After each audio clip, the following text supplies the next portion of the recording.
The Dwarf Who Carried the Mountain. In the ancient city of Nuando, cradled between two towering mountains and guarded by fierce winds, the people lived in beauty and peace. The city was known for its tall warriors, majestic architecture, and brave kings who rode elephants into battle. But among all the mighty citizens of Nuando, there lived a man so small in stature that many didn't notice him when he passed. His name was Obafo, the dwarf of Nuando. Obafo had legs like stumps, arms like twigs, and a head far too big for his body. Children often laughed when they saw him wobble through the city square. Merchants ignored him, and the king's guards made sport of tossing pebbles at his back. But Obafo never complained. He lived quietly on the edge of the city, near the sacred forest, where he carved beautiful flutes out of fallen bamboo and taught birds to sing. Though small, Obafo's ears were sharp, his heart deep, and his spirit strong.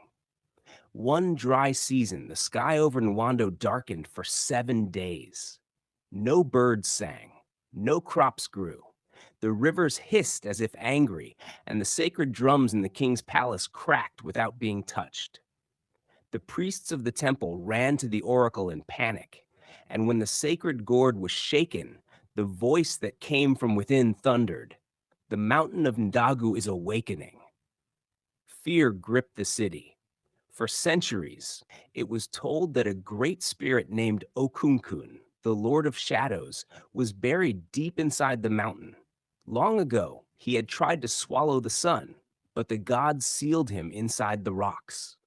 Now, the seals were breaking, and Okunkun would rise again. The king called all warriors, blacksmiths, hunters, and also the chief priest to the palace. "If we do not stop the spirit, the city will fall," he cried. But none knew how to fight a being made of smoke and shadow. While the city trembled, the chief priest consulted the oracle for solution. And there comes a voice like a thunder saying, "He is small in the eyes of men, but mighty in the heart of the earth. Him alone can carry the mountain's curse." The chief priest quickly rushed to the palace to inform the king of the solution from the oracle. After telling the king and the elders, the question they asked among themselves is, "Who is that person small in the eyes of men, but mighty in the heart of earth?" The chief priest responded and said, "The only person I know with such nature is Obafo." All in agreement, and quickly summoned Obafo to the king's palace. When Obafo got to the palace gates with nothing but a wooden staff and a bag of carved flutes, the guards laughed so hard they fell over. "What will you do, little termite? Poke the spirit with your stick." But the king, desperate and sleepless, welcomed Obafo to the palace. Obafo knelt and said, "Before your summon, O king, I had a revelation about the mountain of Ndagu. I didn't come with muscles or metal. I come with truth. Let me go alone to the mountain." Out of options, the king nodded. So Obafo began his climb. The journey to Mount Ndagu was long and cruel. Obafo crossed scorpion nests, whispering winds that tried to turn him back, and cold that made his bones sing. But he pressed on, singing softly into one of his flutes. On the seventh night, he reached the summit. There, a black crack in the earth pulsed like a wound. From it rose Okunkun, taller than a tree, eyes glowing like coal. "You?" the spirit hissed. "A worm has come to stop me?" Obafo stood firm. "I may be a worm, but even worms can crawl into a lion's ear." The spirit laughed, and the mountains shook. "You dare challenge me? I do not challenge you," Obafo said calmly. "I offer myself." And then he began to play his flute. The song that stopped the shadow. The melody was soft, but full of sorrow and memory. It told of the earth's pain, of trees that once danced, of children who laughed, of spirits who once guarded light. It was a song of humility, a song of remembrance.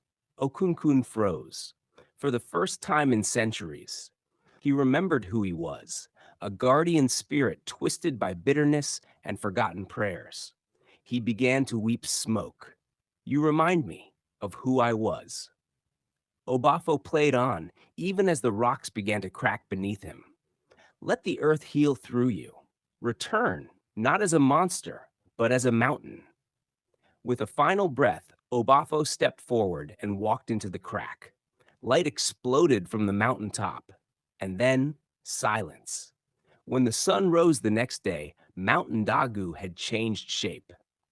A new peak stood where the crack once was, and in it, carved in glowing stone, was the figure of a dwarf playing a flute. The darkness never returned. The people of Nuando mourned Obafo, but they also rejoiced. Their laughter returned.